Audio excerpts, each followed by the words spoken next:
What's up, guys? Welcome back to another video.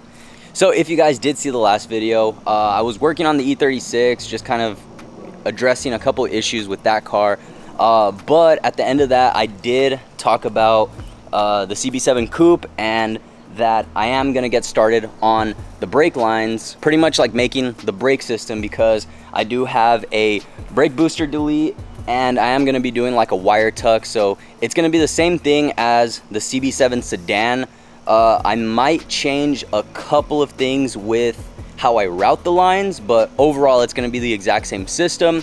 I am still gonna use the factory steel lines going to the rear, and then on the rear just put the stainless steel flexible braided lines over to the calipers. But as far as all of the lines over here, all the plumbing from the master cylinder over to the front wheels and all that stuff, I am going to be bending my own lines and basically converting everything over to AN fittings. So the last time that I actually did this, I don't think I filmed too much of the process, or I didn't give enough information as far as like planning the brake lines, choosing materials and things like that, because I did get a lot of questions on like what parts I use, where I got them from, why I used hard lines instead of just buying a bunch of like flexible stainless steel braided lines and all that stuff. So that's what I want to do for this video, is just explain a lot more, because I have gotten a lot more comfortable with brake lines. I've been doing some brake lines for friends and stuff like that for their cars, so I have gotten a lot more experience with brake lines and stuff like that. So I just kind of wanted to make a video that gives you guys a lot of information. So overall I just kind of want to give more information for anybody who wants to do like AN lines, anybody who wants to do a brake line tuck and stuff like that, you know. So I think I'm probably going to make this video into like multiple parts, because for this first part it's probably going to be a lot of information, a lot of talking. So at the moment I'm not too sure how I'm gonna make this video look good. Probably just gonna be throwing in a lot of b-roll and stuff. So for this video I'm gonna put my teacher pants on and just kind of like try to teach you guys a little thing or two when it comes to the brake lines and stuff. So yeah, let's get to it. So as far as the materials I use, I personally use a lot of aluminum fittings. For certain things I will use like stainless steel. For a lot of like the brake adapters and stuff like that, you really can't even get them in aluminum. And then as far as material for the lines, so this is going to be another thing that I get a lot of questions on, is why I run hard lines and not flexible braided stainless steel lines. So one thing that I want to get out there that I don't think a lot of people are aware of is any flexible hose, whether it be the factory hose, stainless steel braided hose, all of these lines have a service life. So when it comes to like the flexible lines, they have a service life. There is going to be a point in time where these need to be replaced on your vehicle. Just because it's a stainless steel braided line does not mean it lasts forever, because even with this stuff, it is stainless steel braids on the outside, but on the inside it's still like a Teflon hose. Same with all of these. I personally prefer to have these that have the Teflon on the outside, just because they will kind of show signs of wear and tear and all that stuff. So once that time comes, then you know more or less when you should replace these lines. With this stuff, you cannot see the inside Teflon, so you don't really know when that stuff's going out, because it will wear out. The main reason why people switch or upgrade to this, because it decreases the amount of flex or expansion that the hose is going to have, which overall increases the feel of the pedal. So you're not gonna have that like soft pedal. It should get rid of that, because this stainless steel braid is a lot stronger than that little bit of steel that's in your factory flexible hoses. So overall, I think the factory flexible hoses will last a lot longer, because they can go like 20 plus years. This stuff is just going to be more towards performance And if you look into any sort of like race team, any sort of motorsports or anything out there, they actually service their flexible brake lines way more often than you think. So that is something to keep in mind with flexible stainless steel braided lines. They're more for performance. They're not mainly designed to last the life of the vehicle. So that is one thing that I don't like about having your entire brake system with these lines. And there's a really big reason why pretty much any vehicle out there gets produced with hard lines. They're steel, but it's still hard line because the hard lines, like the factory steel hard lines, can actually outlast the vehicle itself as long as it's not like rusting away and stuff like that, which is why a lot of people tend to go with like stainless steel, nickel, copper, all that stuff, because by having like nickel is actually corrosion resistant. So the line that I used on the CB7 was actually nickel steel. A lot of people tend to use nickel copper. So nickel steel, nickel copper, steel lines, those are actually pretty easy to work with as far as like bending and stuff. It is gonna be a little bit of a softer material than stainless steel. Stainless steel is actually pretty hard to work with. It's very, very strong stuff. And another thing to keep in mind is these lines are flexible. So, I mean, they flex. There's gonna be some movement in there. So it's not gonna completely stop the expansion of the hose. Just because it's stainless steel braided doesn't mean that flex of the hose or expansion of the hose is completely eliminated. It's still a flexible line. So just keep in mind that there is going to be some movement of the hose. These hoses are definitely an improvement from your factory rubber hoses that have a little bit of steel lining inside of them. This is gonna be a huge improvement, but it's definitely not as good as having hard lines. Because with the hard line, I mean, there's really no expansion. It's a solid line that's holding your hydraulics. There's a reason why a lot of hydraulic systems out there use hard lines. And like I said, flexible lines are used on specific points in your vehicle. If you notice, they're only used when going to the caliper because this part of your vehicle is moving up and down. So you obviously don't want a hard line that's gonna be getting bent all the time. So from factory, vehicles only have the flexible line from the frame rail over to the actual caliper because there's movement of the suspension. That's pretty much the only reason why you would want to use flexible lines. So in my opinion, when it comes to brake lines, hard lines are way more durable, way more resistant to flex, which means you're gonna have a better pedal feel because that's the only reason why people upgrade to flexible stainless steel lines, is they're trying to get rid of that expansion or that flex in the factory rubber hoses. So if that's the case, why would you make your entire brake system all out of a flexible line? There's still going to be some small amount of flex, some small amount of expansion, which translates over to your pedal. It really is a pain having to like bend it, having to flare each line and all that stuff. And there is a lot more involved because you have to get individual little fittings, you have to get tools and stuff. It definitely is a whole process, but there is a reason why pretty much any production vehicle uses hard lines. So yeah, that's just kind of my whole little spiel about flexible lines versus hard lines. I definitely would recommend going with hard lines and only using flexible lines where you actually need them. I did get a lot of questions on like what kind of line I used and what kind of fittings I used and where I got them and all that stuff.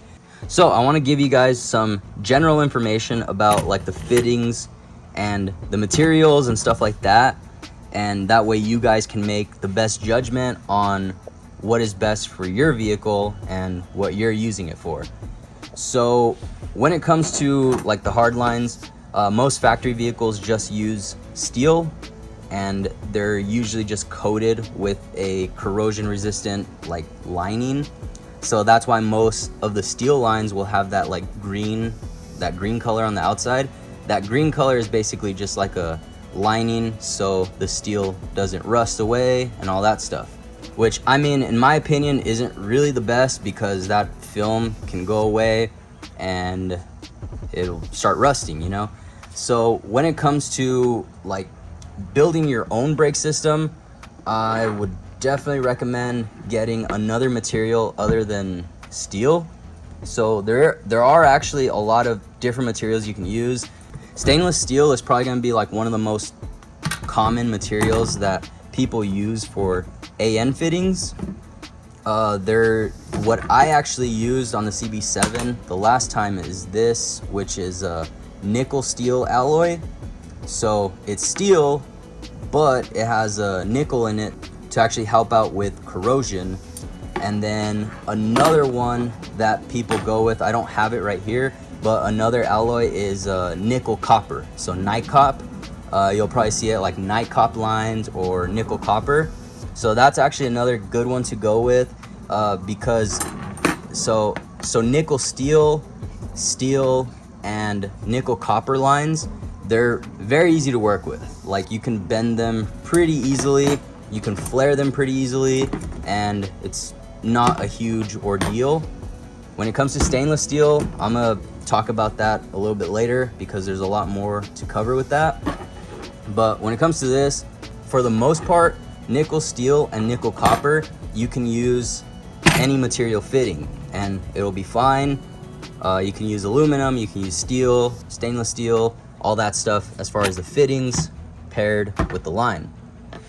Now, when it comes to stainless steel line, there are a lot more stipulations with this. So you need to be aware that if you're gonna get stainless steel, the only flare that you can put on stainless steel line is an AN 37-degree flare. With steel, nickel copper, all of that, you can do an AN 37-degree flare, you can do an inverted 45-degree flare, and a bubble 45-degree flare. So keep that in mind if you do want to make your lines go to factory outlets that still utilize the double flares or the bubble flares.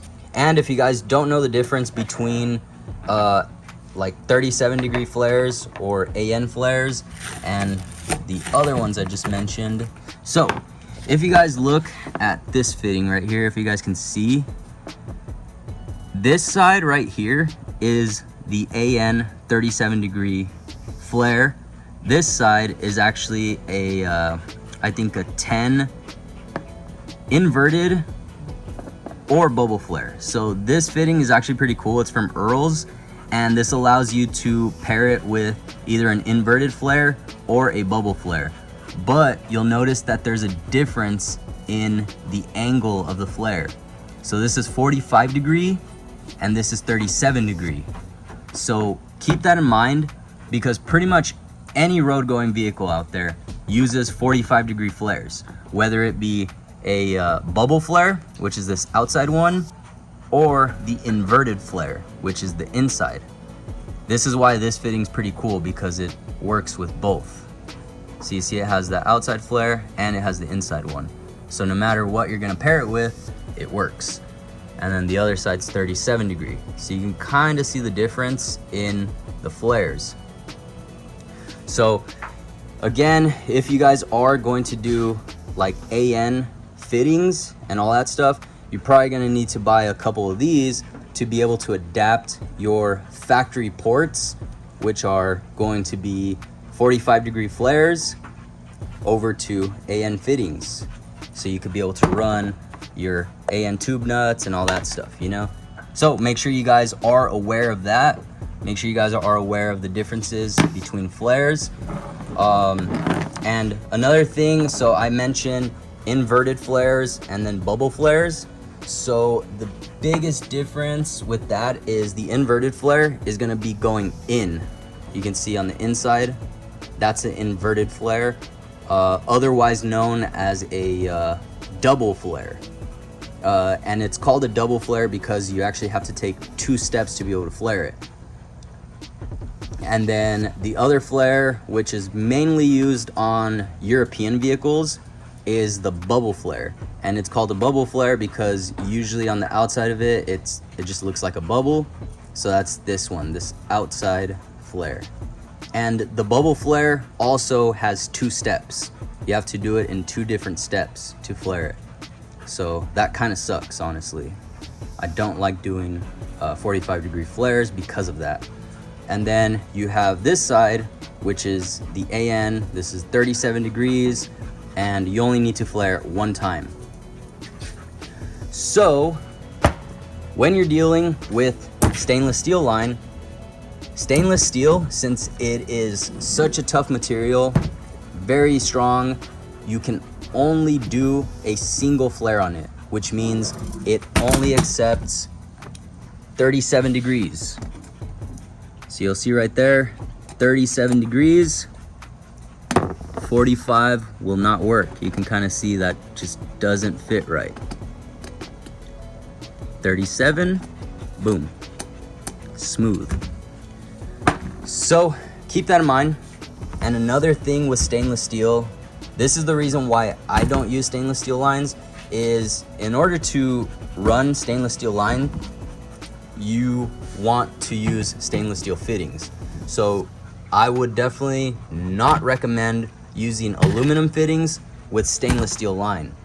So it comes down to a whole lot of like science stuff, but you guys can look it up. But I'm just gonna put it simple, is when you pair aluminum with the stainless steel, down to the molecules, it actually starts taking away material from the aluminum, and it starts to strengthen the stainless steel. It's something to do with the actual like molecule structure of aluminum and stainless steel, and they actually have like a slow reaction. It'll definitely take a long time, but I definitely never want to pair something that's going to be making my brake fittings weak. So make sure you guys take note of that. Do not run aluminum fittings with stainless steel hardline. So again, that is probably the biggest reason why I don't run stainless steel line on my car, because I would then have to go all stainless steel fittings, and that will bring the price tag up really, really high. So I hope that kind of answers any of your guys' questions or concerns, or hopefully I taught you guys something you had no idea about as far as like the materials and stuff. And flexible lines, again, my main recommendation is to use hard lines where you can, and only use flexible lines where you need them. So I know there are a lot of companies out there that sell a whole kit for you to be able to tuck your lines and stuff, and it definitely is way more cost effective to use those kits and all of that. I mean, it's nice and all, but overall I'd rather spend the extra money and take the extra time to make the hard line. And in my opinion, I think the hard lines overall just look way better, especially when you have those like the bulkhead fittings going into your car and stuff like that. I think it looks a lot more professional whenever you use these, instead of just running a whole bunch of stainless steel lines everywhere. And as far as the size of the AN fittings that I use and the line, so the size of the fittings are going to be -3 AN. They're like the most common size for brake lines and stuff. And then you want to pair that along with 3/16 line. So this is all 3/16 hard line, 3/16, and that's what fits perfectly with this. So this is the -3 AN tube nut sleeve, and you can just kind of see I'll fit this on there, and it fits perfect. So -3 AN and 3/16 line. So if you guys do have any questions about anything, if you think I missed out on something as far as like the materials and stuff and what I recommend using, make sure you guys drop that in the comments. So now let's talk about tools. So this is my little toolkit. This is what I usually take if I'm gonna be doing somebody's brake lines. This is kind of like my little mobile toolkit, but I'll kind of talk about it, kind of talk about some of these things that I use and some little tricks.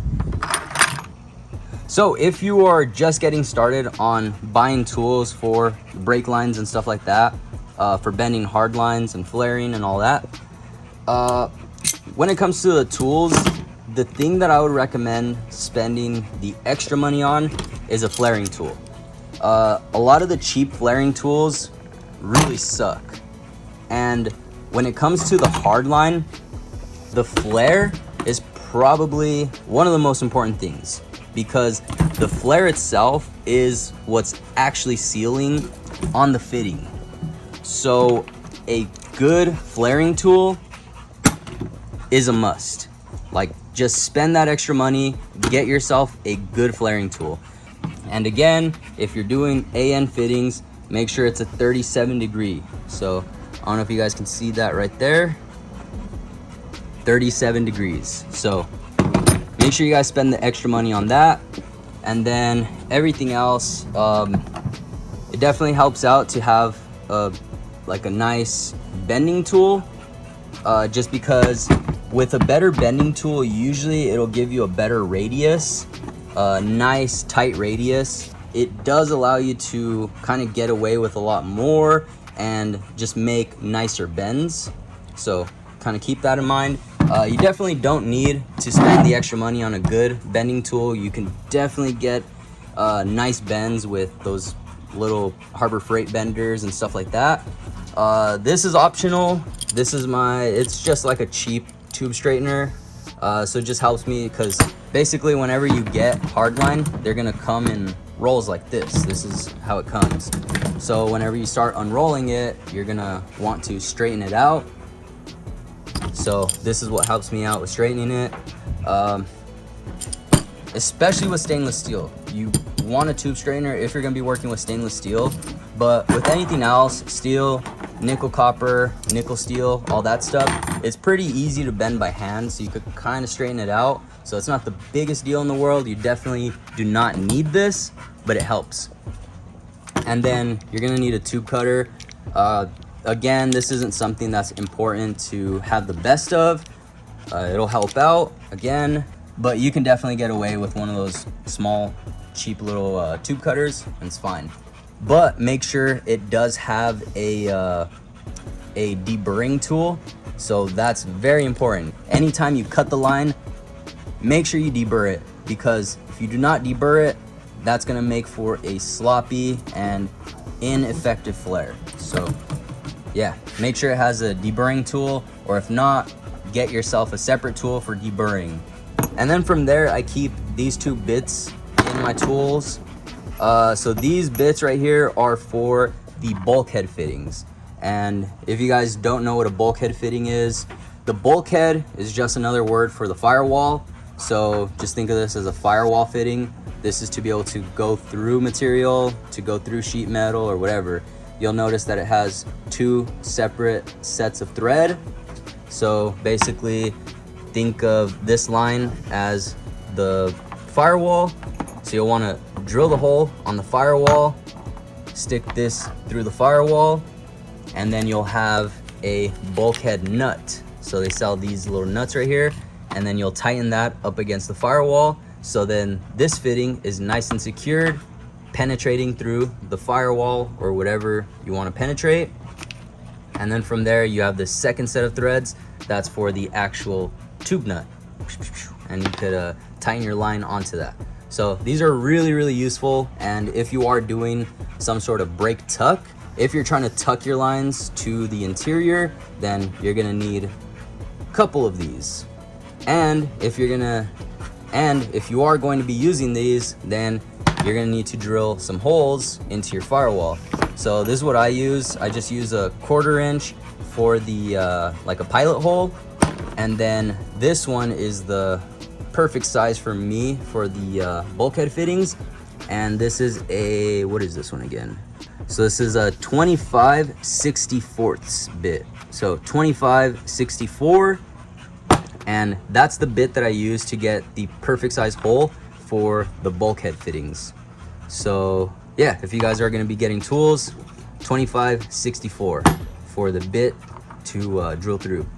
And that's for a -3 bulkhead fitting. If you guys are going bigger or smaller, then you're gonna have to adjust accordingly. But yeah. And again, whenever you drill that hole out, make sure you deburr it. Oh yeah, and one more thing, when it comes to the bulkhead fittings, nobody ever told me this, but this is some good information here. Pro tip, whenever you're using the bulkhead fitting and the nut, the bulkhead nut, I would definitely recommend getting a bunch of these little Teflon washers.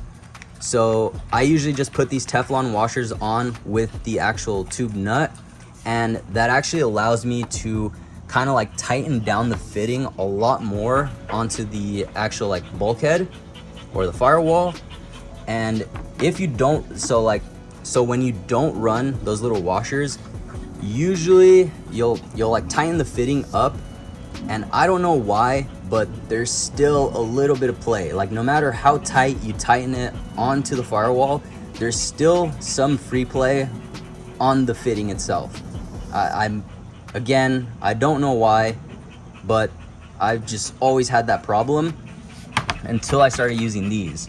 I don't know exactly what, but they just allow for a little bit of extra tightening on there. And I think it's mainly because of the like how soft the aluminum nut is.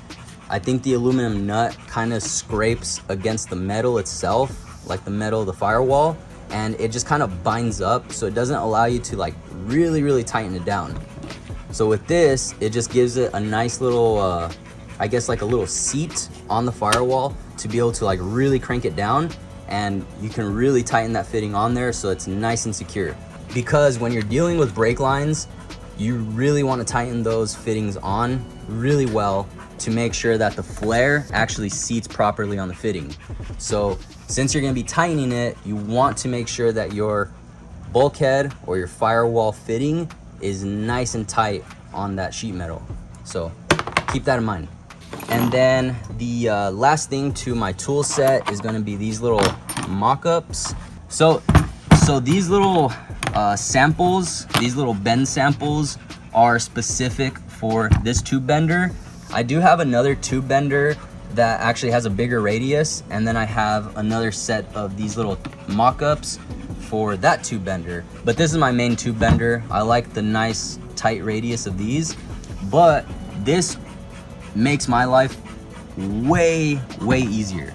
And basically the way I do this is wherever I put the bend, wherever this little lock is, that's where I mark it. So I mark it right at this little lock. So there's a common place every time I bend a tube. And then right there, that's where the mark comes from. So basically that's the beginning. This is what I consider the beginning of the bend. Then there's the bend, and then boom. So I'll definitely show you guys this a little bit closer in action once I'm actually bending the lines for the coupe. But just so you guys can kind of be aware, like, so let's just say you're trying to bend a line along these right here. You're trying to get a 90-degree bend. So you just want to set this in place to where that will end up exactly where you want it. You'll have your line going straight, then you can just mark the line on your actual line. Boom, then you know exactly where to bend it. So these are just little mock-ups. And I basically got this idea from one of my friends who builds roll cages. He has a bunch of like sample bends for his tubes for like building roll cages. And I just thought that idea was super effective, especially for like bending these brake lines. That just helps out, and it makes it way faster instead of having to like use that formula to be able to figure out where to bend and the radius and all that stuff. This is just like a nice little plug and play, just kind of put it in place, mark it, and boom, there you go. So that's a nice little pro tip right there. All right, and over here on the car, So these two fittings right here are the factory lines that go to the rear. So these two go under the car all the way back, all the way back to the rear wheels. And I had a lot of people asking me how what fitting I use to be able to combine these two lines into one to go to the rest of the brake plumbing. So I'll show you guys that real quick. So this is actually what I use to adapt the two hard lines that go to the rear underneath the car over to my system. So a lot of people ask me how, where I got this or what this fitting is. So I just got one of these. It's a -3 90-degree male to female swivel end. So you can see this is just a swivel nut. You get the T, you get the 90-degree swivel, connect that, and boom, there's that fitting. It is that simple right there. Since I did this a couple years ago, this was kind of like my solution for it. Since then, Chase Bays has actually made a standalone fitting that basically replicates this. It's just one solid piece of aluminum, and it has the 3 outlets in this sort of like F configuration. So they actually made a fitting specifically for that, so you could adapt your factory hard lines that go under the car to the rear. I'll make sure to put the link to that in the description, so check that out. All right guys, so now you have your tools, you have your lines, you have your fittings, all that stuff. You're ready to get started on the actual car. So there's a lot of ways you guys can route your brake system. There's a lot of ways you guys can do it. You definitely don't have to stick to the way I did it. So the biggest disadvantage and the reason why I kind of don't like running my brake lines this way is for safety reasons. So most master cylinders have 2 outlets for a reason. One's gonna be for front, one's gonna be for rear. Or a lot of times what the factory master cylinder would do is one outlet is for the front driver and the rear passenger, and then the other outlet will be for the front passenger and the rear driver. So just in case there's ever a broken line or a leak in the system or anything, there's still going to be one side that should still be getting pressure. And if I had the money, I would definitely opt to go with one of those like Wilwood double master cylinders. So Wilwood actually sells this aftermarket pedal that takes 2 master cylinders. And honestly, if you guys have the money, I would recommend running 2 master cylinders if you guys are going to be doing like the brake booster delete and all that stuff. Because with 2 master cylinders, you actually could have 1 master cylinder dedicated to the rear and 1 master cylinder dedicated to the front wheels. So that way, if your front lines ever go out, you still have a master cylinder that's working to the rear wheels, and vice versa. And along with running 2 master cylinders, usually there will be some sort of like mechanical bias. So you can actually adjust the bias between the front and rear mechanically. Because the way that I adjust my brake bias on this one with a single outlet, I just run this Wilwood proportioning valve. So this will just be running on the rear line, and this will just kind of limit the amount of pressure going to the rear lines. I mean, this definitely does work, but this is a hydraulic proportioning valve. So there's obviously a lot of ways you guys can run your brake system. There's a lot of ways you guys can route your lines. You definitely do not need to go into the firewall. So you can just run the line out, run a T, one's for the front, one's for the rear. The rear can go straight down here, and you can use that Chase Bays fitting. Boom, that's the rear all done. And that T will be for one for the passenger side, one for the driver's side. And I mean, you can keep it that simple. All your lines can be right here, right in the engine bay. You guys can use Chase Bays brake proportioning valve or one of these proportioning valves. You can mount it in the engine bay. There's a lot of options. And another reason why I want to run my lines inside is so that I could actually mount my brake proportioning valve inside the vehicle and actually be able to be adjusting it on the fly, adjust it while driving and all that stuff. So that's another reason why I like to run it inside. So yeah, I really hope you guys are learning something new with this. I hope I did answer any of your guys' questions.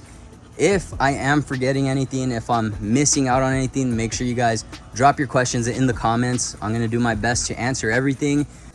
So when it comes to actually like planning out how you're gonna route all of the brake plumbing and all that stuff, I usually do it this way. I just kind of write it all down on a piece of paper, and overall doing it this way just allows me to just kind of like visualize it a little bit better and also get a more accurate count on all of the parts I'm gonna need. So right here I have all the parts listed, so 25 nuts and sleeves. I have the T's, the bulkhead fittings, and the T bulkhead.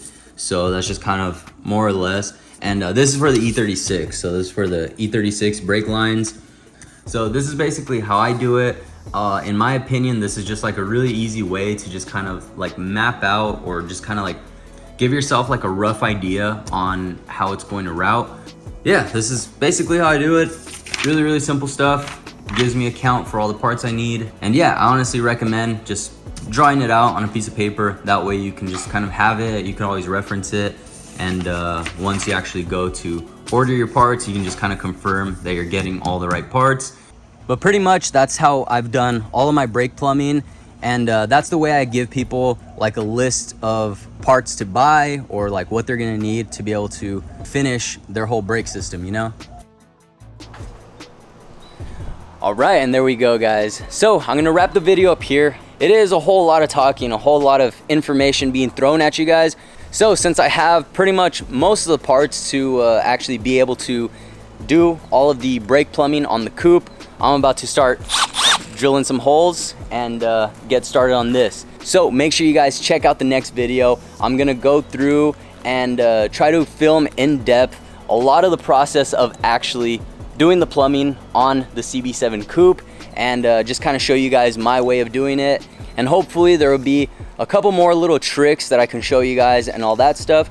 So if you guys did learn something new today, found the video useful, make sure you guys hit that thumbs up. And like I said, keep an eye out for the next video. I'm gonna get started on actually doing all of the plumbing and all of that stuff for the Coupe. So if there is anything that I forgot, if there's anything I didn't answer, if you have any questions, make sure you guys comment that down below. I'm gonna do my best to get to all the questions. And if you guys did learn something new today or found the video useful, make sure you guys hit that thumbs up. And other than that, I'll see you guys in the next one. Later.